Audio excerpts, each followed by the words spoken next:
नमस्कार। आज मैं फिर आपके सामने अपराध की एक और घटना लेकर आया हूं। आज की अपराध की घटना भी सीरियल किलर्स की श्रृंखला की आगे की कड़ी है। ये एक और सीरियल किलर के अपराध की घटनाएं हैं। बात 1983 की है। जगह है मुंबई। मुंबई के सायन और किंग्स सर्किल में 83 में एक व्यक्ति जो फुटपाथ पर सोया हुआ था, उसके सिर पर एक भारी पत्थर गिराया गया, मारा गया, फेंका गया, दबाया गया। बहरहाल उसका सर बुरी तरह से कुचल गया। अगले दिन पुलिस आई। पुलिस ने अपना काम किया। लाश को आइडेंटिफाई कराने की कोशिश की गई। अखबारों में फोटो छापे गए, लेकिन लाश का पता नहीं लगा, यानी शव की शिनाख्त नहीं हो पाई। इसके बाद 1985 में एक के बाद एक, लगभग हर 15-20 दिन पर, जिस वस्तु से मारा जाता था वो कहीं और नहीं जाती थी। जिस पत्थर से मारा गया या जिस पत्थर को फेंका गया, वो शव के पास ही रहता था। पत्थर रफ सरफेस ऑब्जेक्ट है, उसमें किसी तरह के फिंगरप्रिंट की कोई संभावना नहीं रहती। फुटपाथ का मामला था, इसलिए फुटप्रिंट की भी कोई संभावना नहीं रहती। पुलिस ने एज यूजुअल फोटोग्राफ खींची, पंचायतनामा किया, पोस्टमार्टम के लिए भेज दिया। कॉज ऑफ डेथ वही आई, एंटीमॉर्टम हेड इंजरीज और एक्सेसिव ब्लीडिंग की वजह से या एस्फिक्सिया की वजह से, शॉक एंड हेमरेज की वजह से मृत्यु का कारण पोस्टमार्टम रिपोर्ट में आ गया। 85 में फिर एक के बाद एक 6 घटनाएं हुई। 6वीं घटना के बाद पुलिस ने इसका पैटर्न स्टडी करना शुरू किया। मतलब अखबारों में पुलिस के बयान आने लगे कि साहब, जो विक्टिम थे वो कम लाइट वाले यानी हल्के अंधेरे वाले इलाकों में फुटपाथ पर सोने वाले लोग थे। सभी 6 मृतकों के बारे में बात करते हुए एक अखबार में खबर छपी।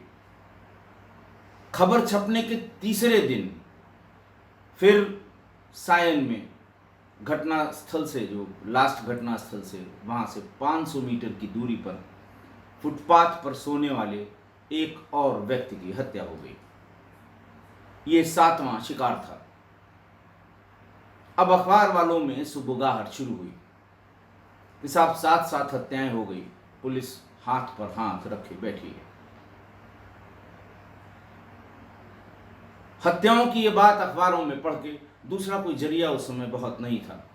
टेलीविज़न था, दूरदर्शन के समाचार आया करते थे 83, 84, 85 में।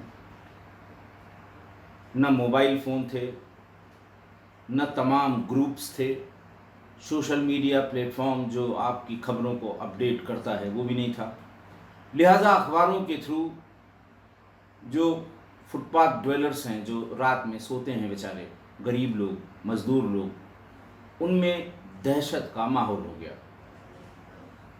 अब अकेले सोने वालों की अकेले सोने की हिम्मत नहीं पड़ती थी।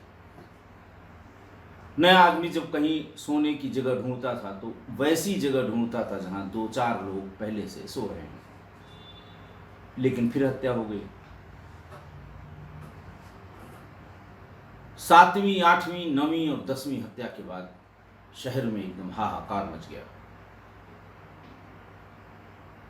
लोगों ने इसका नाम भी दिया। किसी ने पत्थर मार कहा, किसी ने कनपटी मार कहा, किसी ने स्टोन मैन कहा। जब पुलिस ने इसमें पैटर्न देखने की कोशिश की तो पुलिस ने यह पाया कि पत्थर सभी 25 से 30 किलोग्राम के हैं। आरसीसी के टुकड़े, बोल्डर्स के, जो किसी इमारत के टूटे हुए हों या किसी कंस्ट्रक्शन साइट पर वो टूटे हुए टुकड़े हैं, या अगर कहीं पर पत्थर उपलब्ध है। वेट सबका 25 किलो से ऊपर था। पुलिस ने उसका इमेजिनेशन से एक हुलिया तैयार किया, क्योंकि आई विटनेस अकाउंट कोई नहीं था। पुलिस ने बड़े बड़े इश्तहार भी अखबारों में छापे कि अगर किसी ने फला हत्या या 8 या 9 हत्याओं के बारे में किसी ने किसी को देखा हो, वो फला नंबर पर पुलिस से संपर्क करे, ताकि उसका पता लगाया जा सके, जो इस समय दहशत का माहौल मुंबई में क्रिएट कर रहा है। बहरहाल कोई सामने नहीं आया। इसी बीच में एक वेटर, जो दिन में अपना किसी रेस्टोरेंट में वेटर का काम करता था, पुलिस ने सुबह उसको रिकवर किया। उसमें जान बाकी थी, सिर कुचला हुआ था लेकिन जान बाकी थी। पास में पत्थर पड़ा हुआ था, वही 25-30 किलो का पत्थर। पुलिस इसे अपने इनिशिएटिव पर फौरन हॉस्पिटल ले गई। डॉक्टरों से कहा गया कि इसका पूरा इलाज किया जाना बहुत ज़रूरी है। हो सकता है इसने उस पत्थर मार, कनपटी मार या स्टोन मैन को देखा हो। 15-20 दिन में पुलिस की मेहनत भी रंग लाई। डॉक्टरों ने बहुत मेहनत की, किसी तरह उसकी जान बची। 15-20 दिन बाद जब वो बोलने के काबिल हुआ तो उसने बताया कि साहब, मैं सो रहा था, लेकिन तमाम घरेलू परेशानियों की वजह से मैं गहरी नींद में नहीं था। बार बार उसी फुटपाथ पर करवटें बदल रहा था। इसी बीच, अब चूंकि फुटपाथ था, आने जाने वाले आते जाते रहते थे, इसलिए आने जाने वालों की आहट से नींद खुलने का कोई प्रश्न नहीं उठता। इसी बीच उसके सिर पर एक भारी चीज के टकराने का एहसास हुआ। उसके बाद उसे कुछ पता नहीं। पुलिस ने बहुत कोशिश की ये जानने की, घटना के पहले किसी को पहचान रहा हो, बहुत पहले किसी को पहचान रहा हो, जब वो सोने के लिए आया था तो पीछे पीछे आने वाले किसी व्यक्ति की उसको याददाश्त में कोई व्यक्ति हो, उसका क्या हुलिया था, किस तरह दिखता था, लेकिन वो कुछ नहीं बता पाया। वो अकेला सर्वाइवर था स्टोन मैन के, जो तमाम हत्याएं हुई हैं उनका।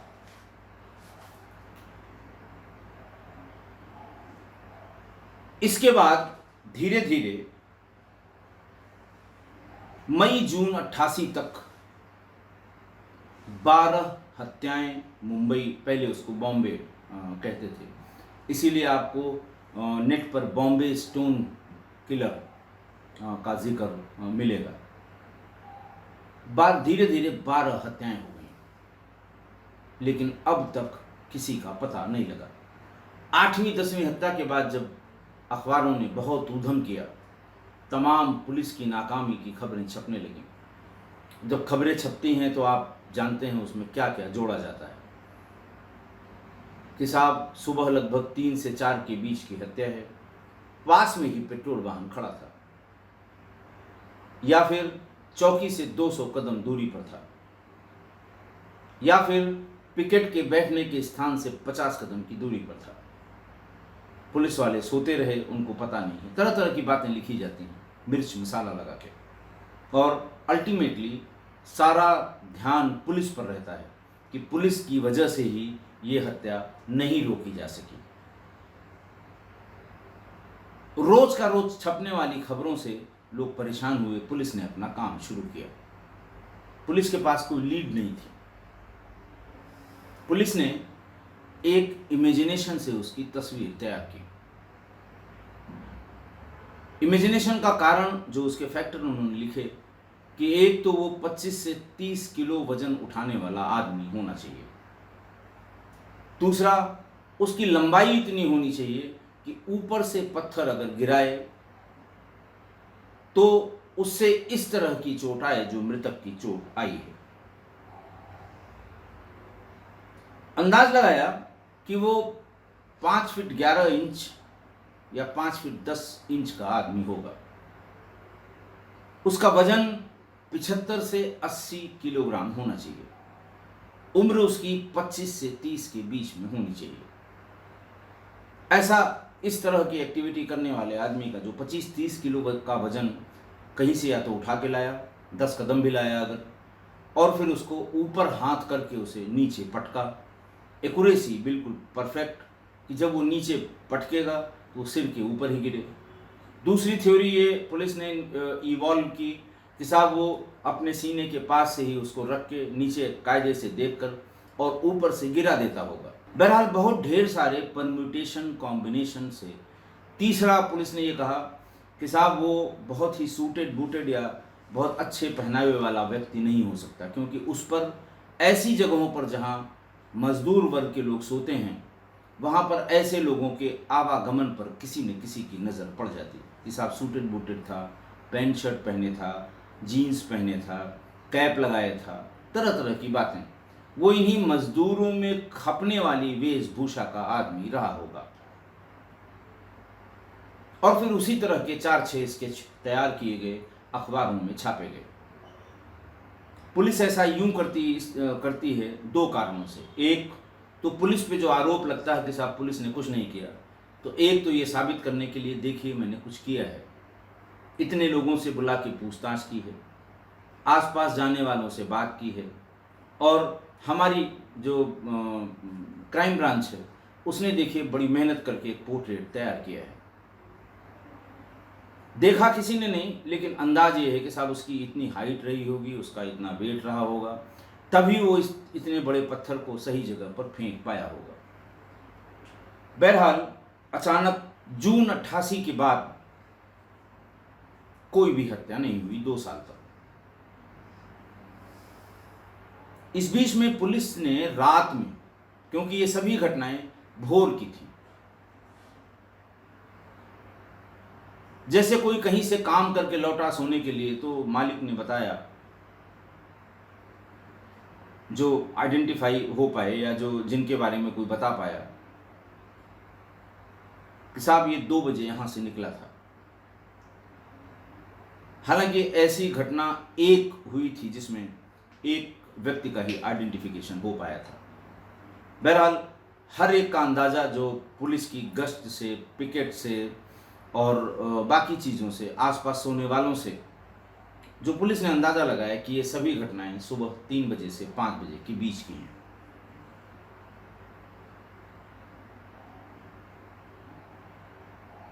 तो रात में 12 बजे से लेकर सुबह 6 बजे तक सड़कों पर यूं ही घूमने फिरने वालों को पुलिस ने पकड़ लिया। उनकी संख्या करीब 1,500 हो गई। सब थाने पे जाते थे, अपना नाम बताते थे, पता बताते थे, उस दिन कहाँ थे। वो जिसका नाम बताते थे पुलिस उसको ले आती थी, कितने बजे मिला था, कब तुम्हारे यहाँ से निकला, इस तरह की बातें।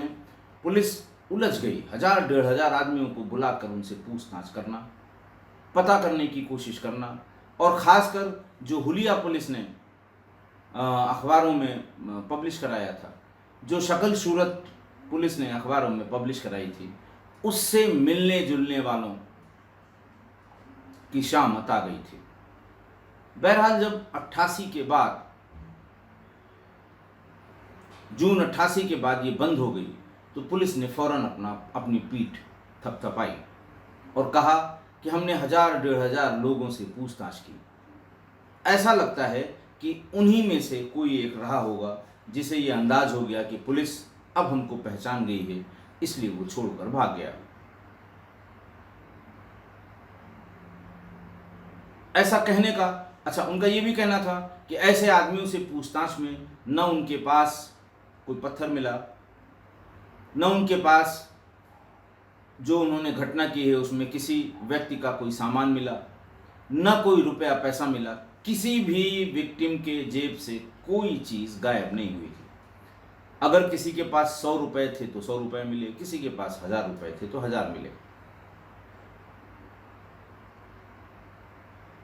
पुलिस का भी कहना ठीक था कि हमारे पास कोई एविडेंस नहीं था ये क्रॉस चेक करने के लिए कि यही आदमी रहा होगा। बहरहाल ये सारे आदमी प्राइमरी या प्रारंभिक पूछताछ के बाद छोड़ दिए गए। ठीक 1 साल बाद जून 89 में कलकत्ता में, और कलकत्ता के सेंट्रल कलकत्ता वाले इलाके में, हावड़ा ब्रिज के आसपास ठीक इसी तरह का एक और मर्डर, एक और हत्या रात में 2 बजे से सुबह 4 बजे के बीच एक मजदूर की, जो किनारे लोनली प्लेस में, जहाँ लाइट बहुत कम थी, वहाँ सो रहा था, और ठीक वैसे ही उसके ऊपर 25-30 किलो का आरसीसी का जो टुकड़ा होता है, बोल्डर होता है, वो उसके ऊपर गिराया गया और उसकी मृत्यु हो गई।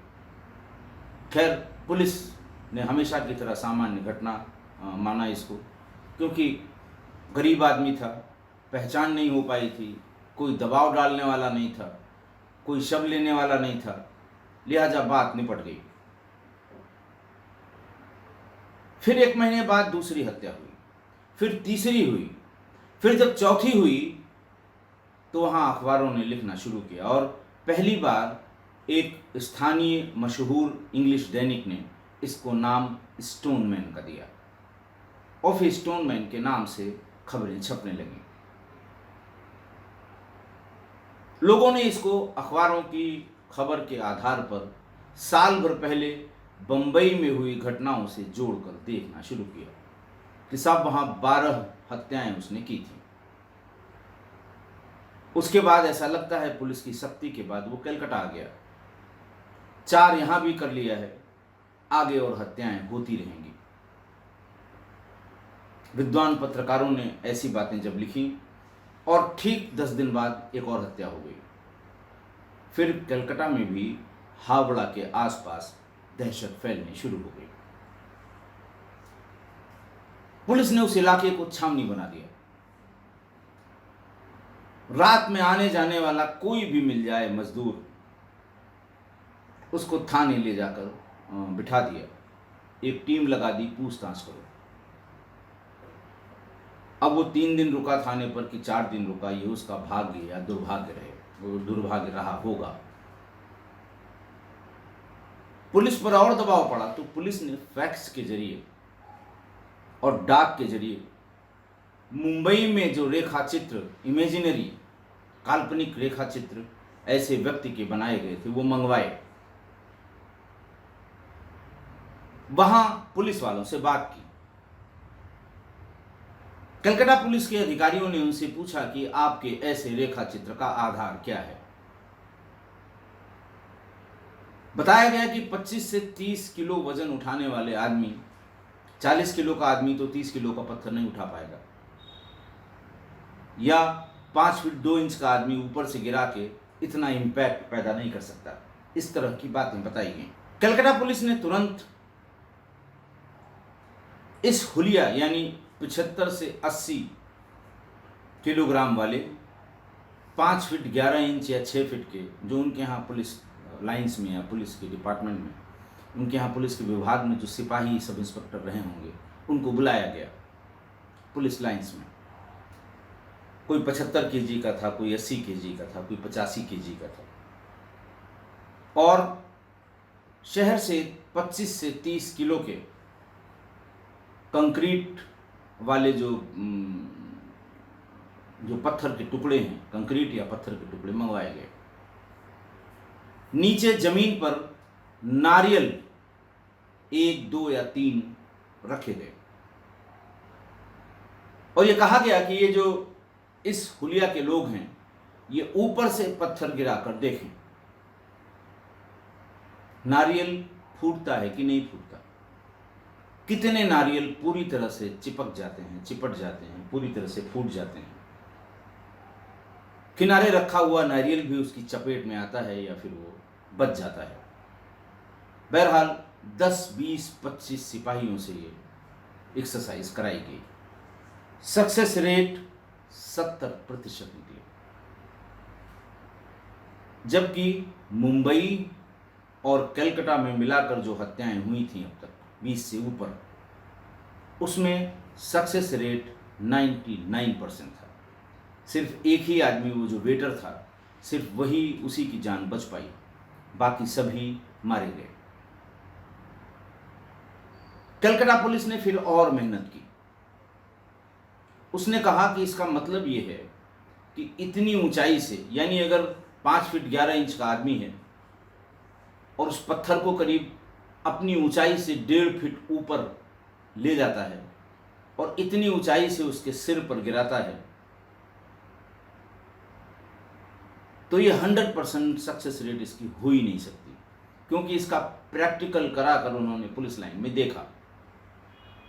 उन्होंने दूसरी तरह से इसका प्रैक्टिकल किया कि पहले के इमेजिनेशन वाले व्यक्ति से थोड़ा ज़्यादा भारी, थोड़ा ज़्यादा उम्रदराज और थोड़ी कम हाइट के व्यक्ति को, कि वो पत्थर लेकर कहीं से 10-20 कदम चला, अपने टारगेट यानी जिसको मारना है उसके पास आया, फिर उसके सर के पास बैठ गया और इत्मीनान से पत्थर को थोड़ा ऊपर करके हाथ और शरीर की ताकत लगा के जोर से सर पे पटक दिया। जब ये एक्सपेरिमेंट कलकत्ता पुलिस ने कराया तो इसकी सक्सेस रेट 98-99% थे। पुलिस ने फिर अनुमान लगाया कि साहब ये व्यक्ति थोड़ा ठिगना किस्म का, थोड़ा मोटा, यानी 90 किलो 85 किलो के आसपास, बहुत अच्छे कंधों वाला, मजबूत कंधों वाला, ठिगने कद का, ऐसा रहा होगा। खैर, पुलिस ने ये बातें सार्वजनिक की तो इस तरह के कद काठी वालों की आफत आ गई। जो दिन में मिला वो दिन में, जो रात में मिला वो रात में, बंध बधा के थाने पर आ गया। कई कई दिन पूछताछ हुई। ये संख्या भी करीब 3 महीने में 1000 के ऊपर हो गई।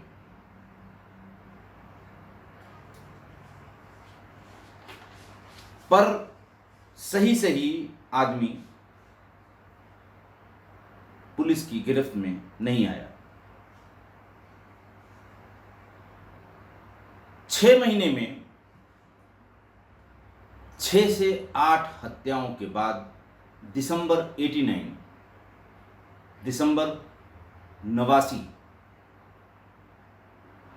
में घटनाएं अचानक रुक गईं।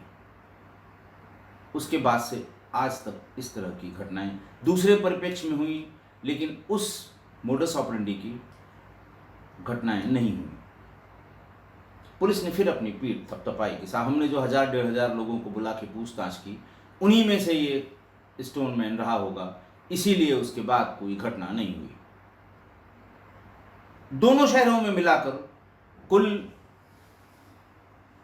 जो रिकॉर्ड्स में शव हैं या जो रिकॉर्ड्स में बातें हैं, उनके हिसाब से करीब 30 और अदरवाइज 36 हत्याएं हो चुकी थी। दोनों जगह की पुलिस, मुंबई की भी और कलकत्ता की भी, ये इस्टेब्लिश नहीं कर पाई कि ये अकेले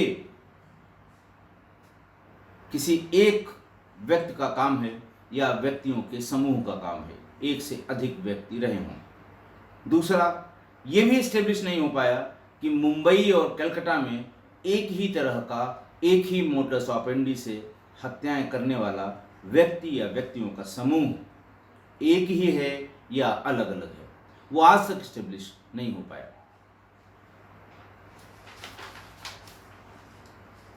उसके बाद भी 2013 में, 2016 में बहुत से ऐसे लोग पकड़े गए जो इस तरह की सीरियल किलिंग में थे, लेकिन उनसे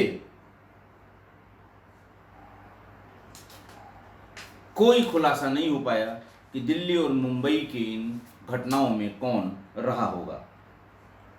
2016 में 35 वर्ष के एक व्यक्ति को पकड़ा गया जिसने एग्जैक्टली इसी तरह की नहीं, लेकिन इससे मिलती जुलती 6 हत्याएं की थी। उसमें शार्प एज्ड वेपन का प्रयोग किया गया था, लेकिन 6 हत्याएं की गई थी और वो उसको लिंक कर लिया गया। पुलिस ने सक्सेसफुली उसको लिंक कर लिया, इन सभी 6 हत्याओं को।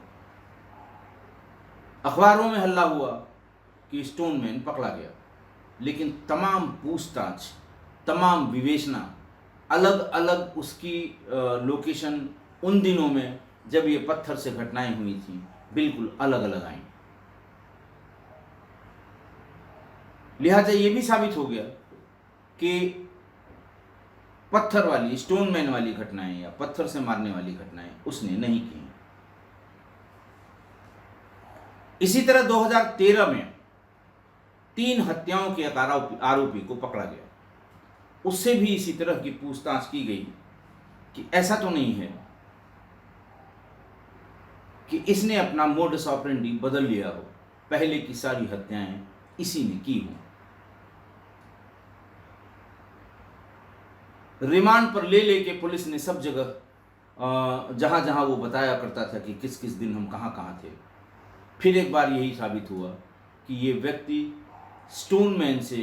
स्टोनमैन द्वारा की गई हत्याओं के मौके पर नहीं था। अब ये घटनाएं सब 85 से 89 के बीच की हैं। 36 हत्याएं 2 महानगरों में।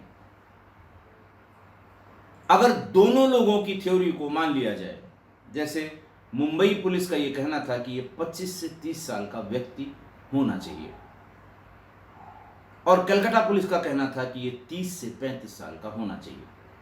दोनों ने अपने अपने कारण दिए थे, साइंटिफिक तरीकों से जो कारण निकल सकता था वो कारण दिए थे।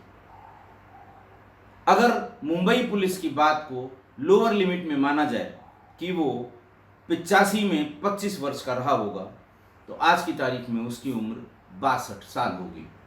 लेकिन अगर वो 35 का रहा होगा तो उसकी उम्र 72 साल होगी। 40 का रहा होगा तो 72 में 5 और जोड़ लीजिए, 77 साल का होगा। यानी अभी उसकी मरने की उम्र नहीं होगी।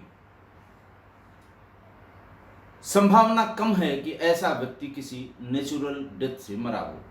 मेरा ये मानना है कि शायद वो जिंदा होगा, अगर वो किसी बीमारी, एक्सीडेंट या क्राइम का शिकार नहीं हुआ है तो। दोनों बड़ी बड़ी पुलिस के अनुमान के साथ मेरा भी एक अनुमान है कि अभी भी ये 70 से 75 के बीच का आदमी जिंदा होना चाहिए। आज की घटना, करीब 36 हत्याएं पत्थर मारकर करने वाले शख्स का आज तक पता नहीं लगा। आज ये 18वीं या 19वीं सीरियल किलर की घटनाओं के बारे में मैं बता रहा हूं। ये पहला ऐसा सीरियल किलर है जिसका पुलिस आज तक पता नहीं लगा पाई। आतंक का पर्याय बने। अब महानगरों में अगर इस तरह की, किसी बहुत छोटे शहर में इस तरह की घटना अगर हुई होती, 5-6 लोग एक साथ मारे गए होते, 10 लोग मारे गए होते, तो बात आई गई हो गई होती। लेकिन महानगरों के इस क्राइम को कोई इग्नोर नहीं कर पाया। दोनों शहरों में, कलकत्ता और मुंबई, दोनों में हाहाकार मच गया।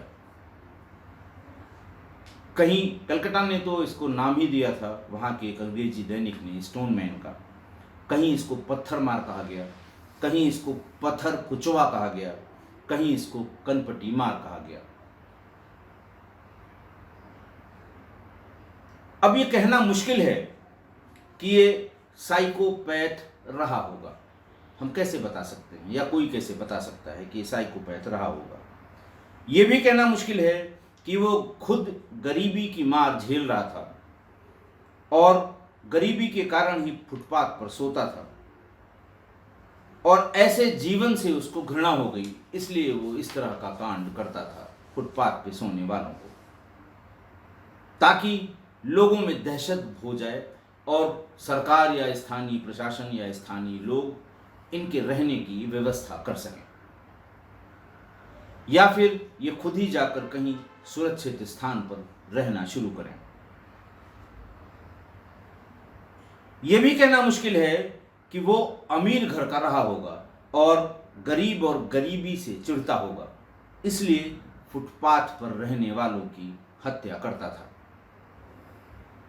और अंत में ये भी कहना मुश्किल है कि बचपन में जब वो छोटा था तब इस तरह मजदूर वर्ग के किसी व्यक्ति ने उसके साथ कोई शोषण, खासकर यौन शोषण किया होगा, जिसका बदला लेने के लिए सारी बातें पता होने के बाद वो ऐसे मजदूर वर्ग के लोगों को निशाना बना के उनकी हत्या करके बदला ले रहा था। ये 5 कारण ये मेरे ज्ञान से उपजे हुए कारण नहीं है, न मेरे तर्क हैं, न मेरी रिसर्च वर्क है। ये उस समय के बहती गंगा में हाथ धोने वाले विद्वानों के कथन हैं। हमारे किस्सा गोई परिवार में आज से 30 साल पहले, यानी आज की तारीख में जो 70-75 के हमारे नियमित श्रोता हैं, किस्सा गोई परिवार के सुधी सदस्य हैं, अगर उनमें कोई पढ़ने लिखने का शौकीन रहा होगा तो इस तरह के ज्ञान की बातें उस समय अखबारों में हर दिन 3 साल तक छपती रहीं। और ऐसी ज्ञान की गंगा लगभग हर समाचार पत्रों में लगभग हर दिन बहती रही। और उस समय मुंबई और कलकत्ता दोनों में, कलकत्ता तो बहुत कल्चरल शहर है, पढ़े लिखे लोग हैं, पढ़ने का शौक है, बहुत ही लिटरेरी लोग हैं, लेकिन वहाँ भी ऐसे सैकड़ों की तादाद में लोग ऐसे ज्ञानी महापुरुष थे जो अपना अपना ज्ञान मुफ्त में बांटते थे। ये सारा ज्ञान कि अमीर घर का था, गरीबी से चिढ़ता था, बचपन में किसी मजदूर ने उसका यौन शोषण किया होगा, वो खुद बहुत गरीब था और ये चाहता था कि गरीबों के लिए अलग से कोई व्यवस्था की जाए, मारोगे तभी पुलिस का और प्रशासन का ध्यान जाएगा। इस तरह के ज्ञान की बातें उस समय के ज्ञानी महापुरुष बांटा करते थे। ऐसी शक्ल रही होगी, घर में ऐसा वातावरण रहा होगा, अमीर होगा, किसी ने लिखा गरीब होगा, उसके साथ ये हुआ होगा, उसके साथ वो हुआ होगा, किसी ने लिखा साइकोपैथ ही रहा होगा, किसी ने लिखा कि साइकोपैथ होने का सवाल ही नहीं है। तो मुंबई और दिल्ली में ऐसी दहशत हो गई थी कि ज्ञानी लोग चौराहे चौराहे ज्ञान बांट रहे थे कि पुलिस को ये करना चाहिए, पुलिस ने ये नहीं किया इसलिए अब तक पता नहीं लगा, पुलिस को वो करना चाहिए। दिन में सोने वाले और रात में जगने वाले व्यक्तियों को आइडेंटिफाई करके थाने पे लाना चाहिए, अच्छी पिटाई करनी चाहिए, सही आदमी पकड़ गया होता। ज्ञान की बातें जो उस समय जगह जगह बढ़ रही थी।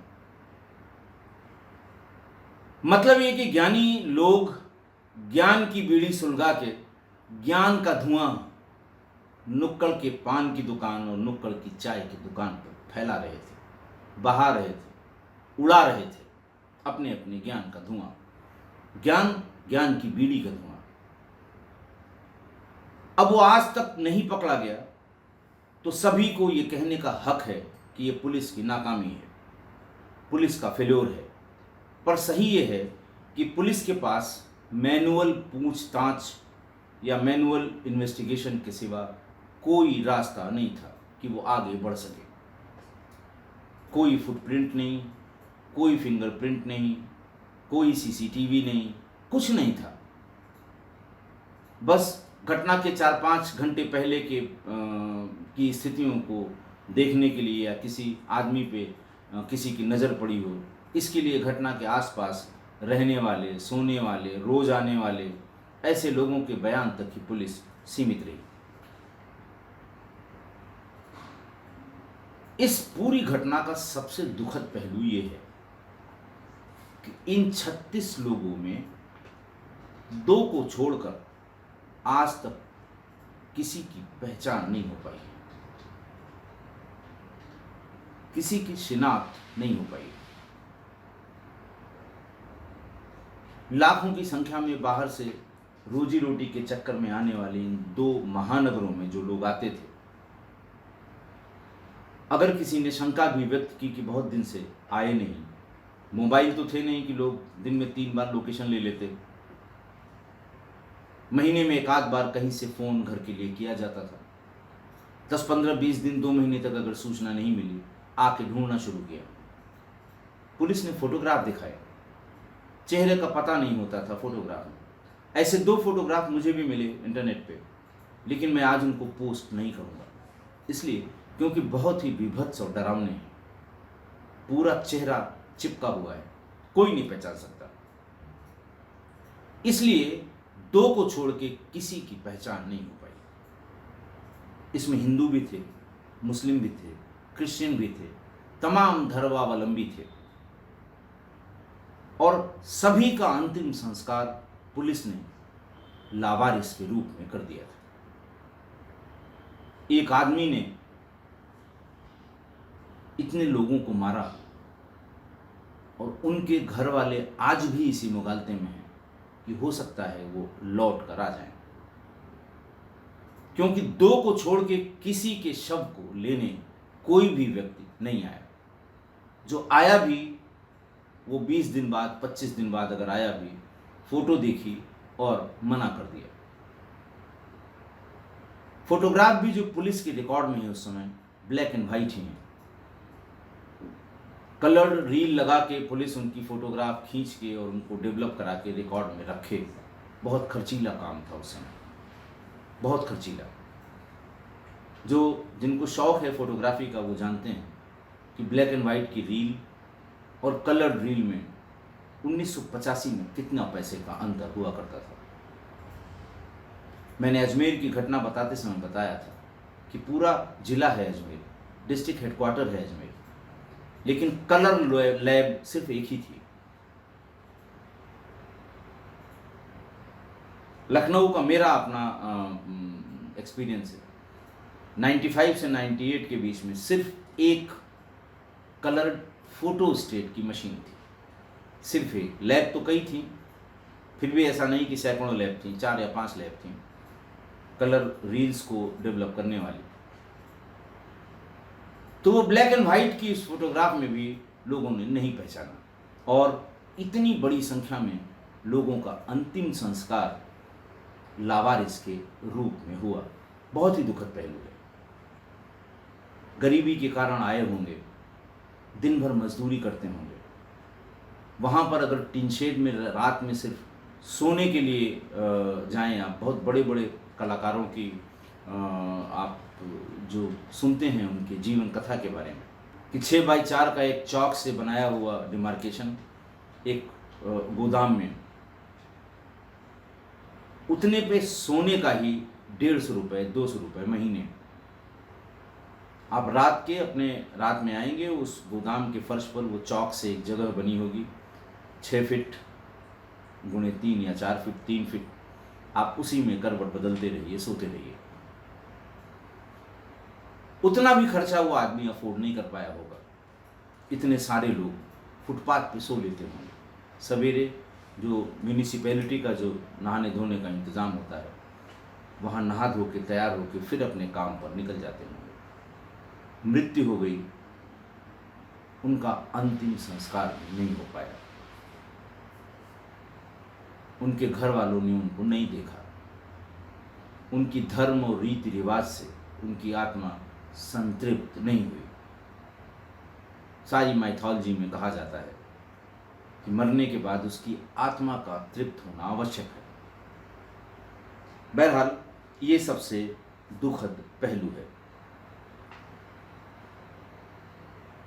तो पुलिस की नालायकी, पुलिस का फेल्योर, आज की तारीख में जब मोबाइल फ़ोन, इंटरनेट, जीपीएस और सीसीटीवी हैं, तब अगर पुलिस ये न पता कर पाती तो ज़रूर उसकी नाकामी थी, उसका फेल्योर था। लेकिन फ़िलहाल ये भी एक कटु सत्य है कि पुलिस आज तक ऐसे हत्यारे या हत्यारों का पता नहीं लगा सकी। आप कुछ भी कहने के लिए स्वतंत्र हैं पुलिस को। दूसरा ये कि अगर स्टोन मैन आज की तारीख में जिंदा होगा तो ज्ञानियों और विद्वानों के बड़े बड़े लेख उसको किसी न किसी ने बताए होंगे, सुनाए होंगे, और हो सकता है पढ़ा लिखा हो तो उसने पढ़े भी होंगे। ठहाके मार के हंसता होगा।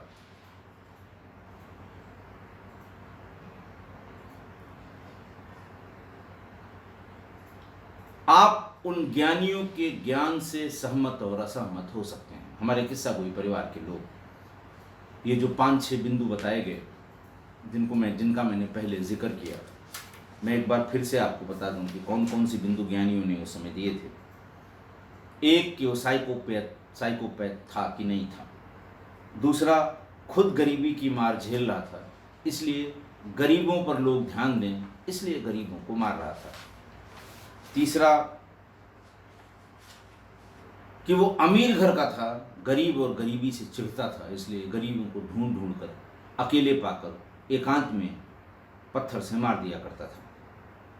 अगला था, ये भी कहना मुश्किल कि बचपन में जब वो छोटा था तो मजदूर वर्ग के किसी व्यक्ति ने उसका शोषण किया था, जिसका बदला वो ले रहा है। ये मेरी बातें नहीं है, ज्ञानियों की बातें हैं। आप ज्ञानियों के मत से सहमत भी हो सकते हैं, असहमत भी हो सकते हैं।